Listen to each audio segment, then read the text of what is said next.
एक ऐसा केस जिसने पुलिस को लंबे समय तक उलझा कर रखा। कौन था कातिल और क्यों इसने खुद को बचाने के लिए एक डायरी का सहारा लिया? कौन सी प्लानिंग लिखी थी इस डायरी में? क्यों पुलिस कातिल के सामने होने के बाद भी उसे नहीं पहचान पाई? कैसे डायरी ने पुलिस का काम आसान किया? क्यों 4 बार पूछताछ करने के बाद भी पुलिस को कातिल पर शक नहीं हुआ? कितना शातिर था ये कातिल, आइए जानते हैं आज की इस दिमाग हिला देने वाली केस फाइल में।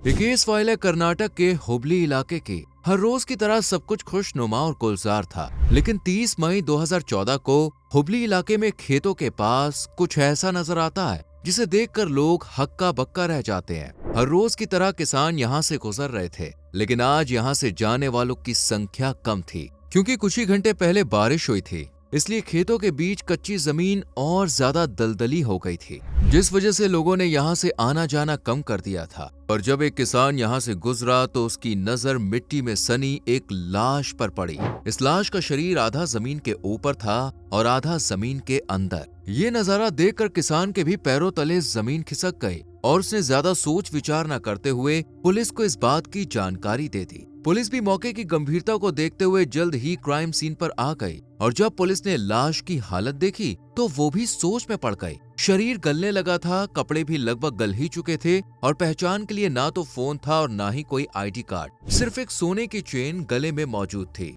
जिस पर AA लिखा हुआ था। इस लॉकेट से लाश का पता लगाना नामुमकिन था, लेकिन पुलिस ने इस लाश की पहचान करने के लिए अपनी कमर कस ली और इसे अपने कब्जे में लेकर पोस्टमार्टम के लिए भेज दिया। पुलिस ने आसपास के लोगों से शव के बारे में पूछताछ की, लेकिन कोई सुराग हाथ नहीं लगा। इसके बाद पुलिस ने पास के सभी पुलिस स्टेशंस में इस घटना की जानकारी दी। वहां से मिसिंग रिपोर्ट के बारे में पूछा, ताकि अगर किसी ने गुमशुदगी की रिपोर्ट लिखवाई हो तो इस लाश की पहचान की जा सके। पर हर मुमकिन कोशिश करने के बाद भी पुलिस के हाथ खाली के खाली रहे और ये केस काफी चैलेंजिंग बन गया। लाश की पहचान करते करते दिन, हफ्ते और महीने गुजर जाते हैं और करीब 4 महीने बाद एक शख्स पुलिस स्टेशन आता है जिसका नाम था गिरिधर। ये अपनी बेटी की मिसिंग रिपोर्ट लिखवाने आए थे, जो करीब 4 महीने पहले अचानक गायब हो गई थी, जिसका नाम है अर्पिता बिरादर। अर्पिता की उम्र लगभग 20 से 24 साल के बीच थी। गिरधर पुलिस को बताते हैं कि उनकी बेटी 29 मई से घर नहीं आई है और उसका कहीं भी अता पता नहीं है। ये सुनकर पुलिस भी काफी हैरान होती है और गिरधर से पूछती है कि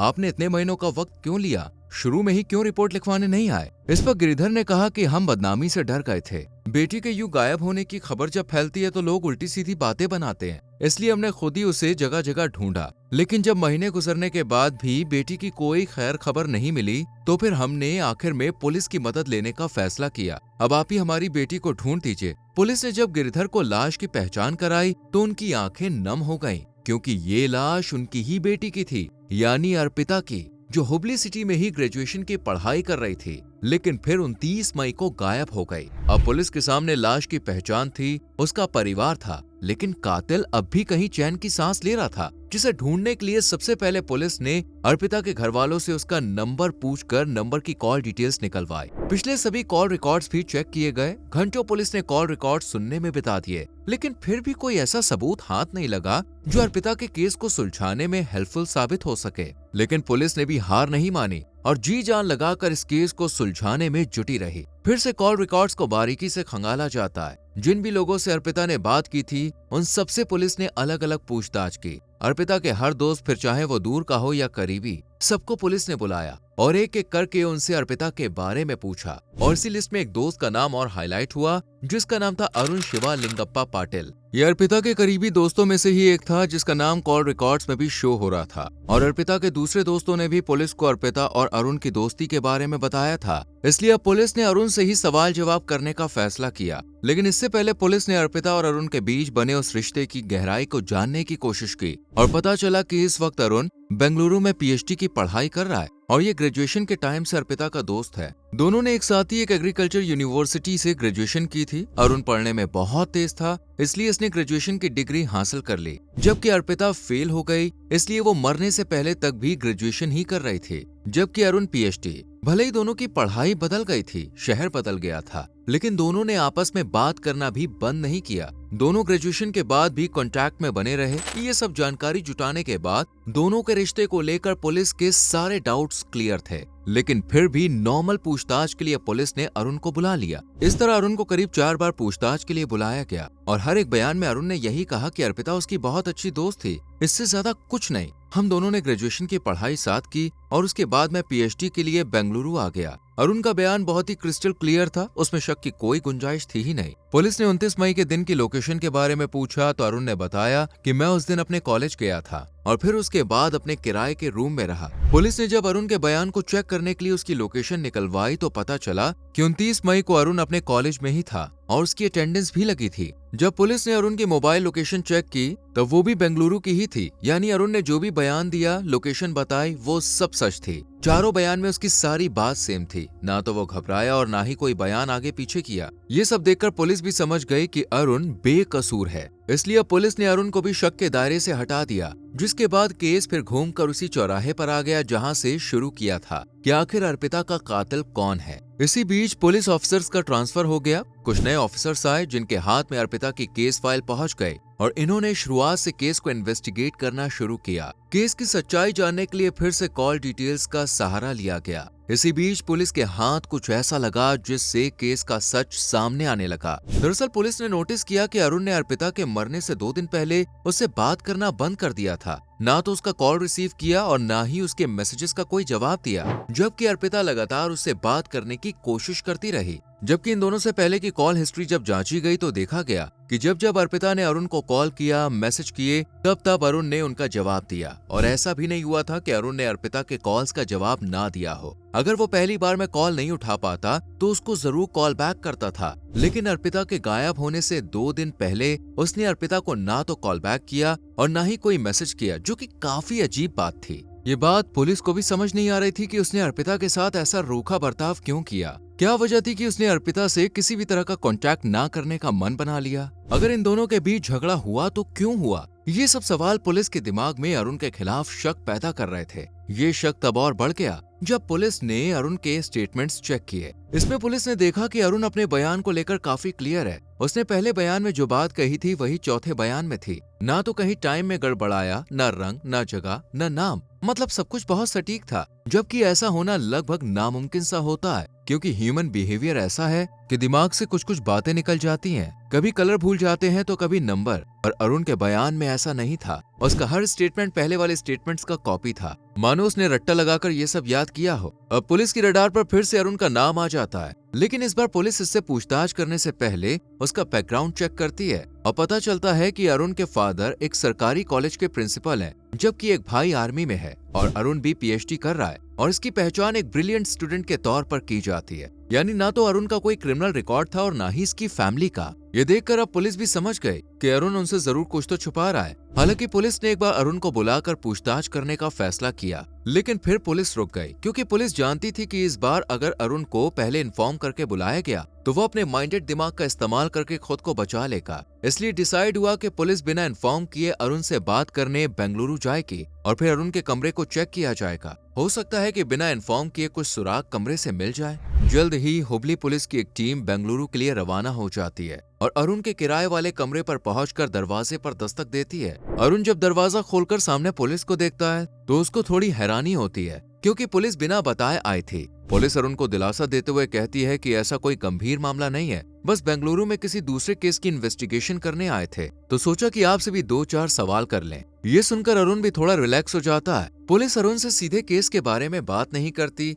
बल्कि पहले उसे बातों में घुमाती है और ये यकीन दिला देती है कि उन्हें अरुण पर शक नहीं है। और जब अरुण बिल्कुल बेफिक्र हो जाता है तो पुलिस अरुण के कमरे की तलाशी लेने लगती है। अरुण को भी कोई प्रॉब्लम नहीं थी, इसलिए वो भी पुलिस को कमरा चेक करने की परमिशन दे देता है। कमरे में सिर्फ किताबें ही किताबें थी, ना तो कोई हथियार था और ना ही अर्पिता से जुड़ा कोई क्ल्यू। लेकिन तभी किताबों को खंगालते हुए पुलिस को एक डायरी मिलती है और जैसे ही पुलिस डायरी को हाथ में उठाती है वैसे ही अरुण के चेहरे का रंग उड़ जाता है, मानो उसके खिलाफ कोई सबूत मिल गया हो। ये बात जब पुलिस नोटिस करती है तो उन्हें भी शक हो जाता है कि जरूर इस डायरी में कुछ तो खास है। इसलिए पुलिस तुरंत डायरी को खोलकर शुरू के 2 पेजेस पढ़ती है और फिर अरुण को पुलिस स्टेशन चलने के लिए कहती है। क्योंकि इस डायरी में अरुण ने अर्पिता की मौत के बारे में सब कुछ लिखा था और अर्पिता को मौत की नींद सुलाने वाला भी यही था। इसलिए पुलिस डायरी और अरुण दोनों को लेकर हुबली पुलिस स्टेशन आ जाती है और प्रेस कॉन्फ्रेंस ऑर्गेनाइज करके ये बात बताती है कि अर्पिता का कातिल मिल गया है, जो कि अरुण ही है। अरुण ने जिस अंदाज में केस को लिखा था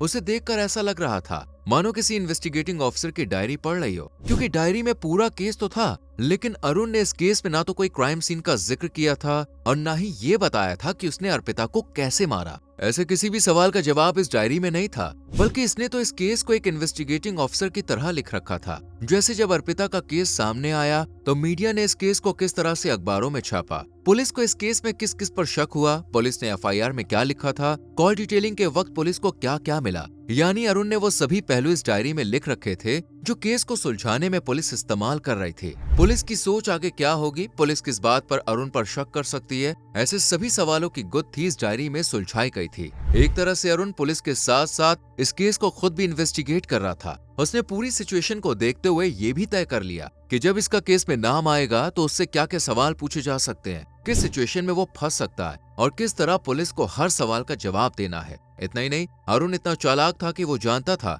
कि पुलिस के दिमाग में ये सवाल भी जरूर आएगा कि अर्पिता के गायब होने से 2 दिन पहले उसने अर्पिता से बात क्यों नहीं की। इस सवाल का जवाब भी अरुण ने पहले से ही सोच कर रख लिया था, लेकिन पुलिस ने उससे ये सवाल पूछा ही नहीं। अरुण पुलिस के एंगल से पहले ही अर्पिता के केस को इन्वेस्टिगेट कर चुका था, इसलिए उसने डायरी में पूरा प्लान बनाया, हर सिचुएशन में बैठने वाले सवालों के जवाब ढूंढ निकाले। ये सब देखने और समझने के बाद अब भी पुलिस के दिमाग में एक सवाल घूम रहा था कि आखिर अरुण ने अर्पिता को क्यों मारा। अब यहाँ अरुण ने अर्पिता की मौत का राज खोला और बताया कि ग्रेजुएशन के टाइम से मैं और अर्पिता दोनों रिलेशनशिप में थे। हम दोनों सच में एक दूसरे से बहुत प्यार करते थे। अरुण के लिए पहला प्यार उसकी पढ़ाई थी और दूसरा अर्पिता। इसलिए अरुण ने फैसला किया कि वह पढ़ाई पर पूरी तरह से ध्यान देगा और अपना भविष्य संवारेगा। एक तरफ जहाँ अरुण के लिए पढ़ाई बहुत मायने रखती थी, वहीं अर्पिता को पढ़ाई से कुछ खास लगाव नहीं रहा था, क्योंकि अब अर्पिता अरुण के प्यार में पूरी तरह से खो चुकी थी। अरुण अब पीएचडी की पढ़ाई कर रहा था। तब अर्पिता ने शादी करने की बात कही, लेकिन अरुण ने इसे समझाया कि पहले हमें अपना फ्यूचर सिक्योर करना चाहिए, उसके बाद ही हम शादी करेंगे। लेकिन अर्पिता अरुण की बात से सहमत नहीं थी, इसलिए ये अरुण पर दबाव बनाने लगी। जब अरुण को अर्पिता के फेल होने की बात पता चली तो इसे एहसास हुआ कि अर्पिता इसके लिए परफेक्ट नहीं है। जहाँ एक तरफ अरुण के लिए पढ़ाई सब कुछ थी, वहीं अर्पिता ग्रेजुएशन में फेल हो गई थी। यही सोचकर अरुण का दिल अर्पिता से हट गया और इसने अर्पिता से दूरी बनानी शुरू कर दी। लेकिन अर्पिता इतनी आसानी से अरुण को नहीं छोड़ने वाली थी, इसलिए इसने अरुण को धमकाते हुए कहा कि अगर तुमने मुझसे शादी नहीं की तो मैं तुम्हारी फैमिली को हमारे रिश्ते के बारे में सब कुछ बता दूंगी। अरुण अपनी फैमिली से बहुत डरता था, इसलिए इसने अर्पिता को ही रास्ते से हटाकर अपना पीछा छुड़ाने का फैसला कर लिया। 29 मई को अरुण बेंगलुरु से हुगली पहुंचा और यहाँ के पीसीओ से अर्पिता को कॉल करके मिलने के लिए बुलाया। अर्पिता भी मान गई। अरुण का जो खुद का फोन था वो इस वक्त उसके बेंगलुरु वाले कमरे में ही था, क्योंकि अरुण जानता था कि अगर बाद में पुलिस ने मोबाइल लोकेशन चेक की तो वो फंस सकता है। इसलिए उसने अपना फोन ऑन करके रूम में ही छोड़ दिया। इसलिए बाद में पुलिस को लोकेशन बेंगलुरु की ही दिखी थी, जबकि अरुण खुद उस समय हुबली में मौजूद था। दिन भर दोनों साथ घूमते फिरते रहे और फिर एक लोकल रिक्शा से अरुण अर्पिता को लेकर शहर के सुनसान एरिया में पहुंच गया। शाम के करीब 7 बज रहे थे, अंधेरा होने लगा था। इस वीरान से एरिया में किसी का आना जाना भी नहीं था। बस मौका देखकर अरुण ने अर्पिता के दुपट्टे से उसका यही गला घोटकर उसे मार दिया और फिर इसकी लाश को पास में ही एक गड्ढा खोदकर दफना दिया। लेकिन बारिश जब हुई तो मिट्टी हट गई और अर्पिता की आधी लाश बाहर निकल आई और फिर पूरा केस सामने आया। हालांकि अरुण ये भी जानता था कि एक दिन अर्पिता की लाश पुलिस को मिलेगी और उसे बुलाया जाएगा, इसलिए उसने पूरी तैयारी कर रखी थी। पर आखिरकार वो पकड़ा गया और 2.5 साल तक जेल में सजा काटने के बाद वो जेल से रिहा हो गया। लेकिन लोअर कोर्ट में केस चलता रहा और इस तरह अर्पिता के कातिल का खुलासा हुआ और पुलिस भी इसके शातिर अंदाज को देखकर हैरान रह गई। दोस्तों, आपके हिसाब से अरुण को क्या सजा मिलनी चाहिए? कमेंट सेक्शन में अपनी राय जरूर दें। ऐसी और केस फाइल्स को जानने के लिए वीडियो को लाइक और शेयर करके चैनल को सब्सक्राइब करें और बेल आइकॉन प्रेस करें, जिससे आपसे आने वाली वीडियोस मिस ना हो। मिलते हैं आपसे अगली वीडियो में। Till then, bye bye, take care.